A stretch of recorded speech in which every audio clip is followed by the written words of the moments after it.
Розстріли, катування, насильницькі зникнення, незаконний призов та інше. Генеральна прокуратура розслідує загалом понад 20 тисяч воєнних злочинів, скоєних окупантами в Криму та на Донбасі.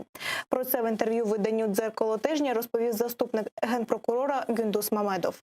У справах про злочини проти людяності фігурують майже 10 тисяч людей, зокрема й вище військове, політичне керівництво Росії.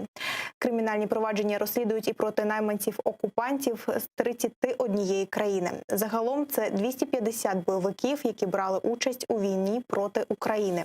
Втім, точну кількість воєнних злочинців важко встановити, каже Мамедов, бо, наприклад, в Криму окупанти провели вже 11 незаконних призовних кампаній. І хоч злочинно рекрутовані кримчани є жертвами злочину, встановити всіх організаторів такого призову майже неможливо. Для цього в Генпрокуратурі буде створено так званий департамент війни, який збиратиме і аналізуватиме всі деталі воєнних злочинів окупанта.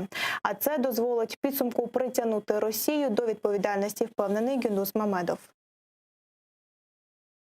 У нас понад 20 тисяч кримінальних правопорушень у більш ніж 5 тисяч проваджень. Ця статистика охоплює всі злочини, пов'язані зі збройним конфліктом. У нас фігурує майже 9,5 тисяч осіб. З них сотні громадян Російської Федерації, у тому числі вище політичне та військове керівництво країни-агресора.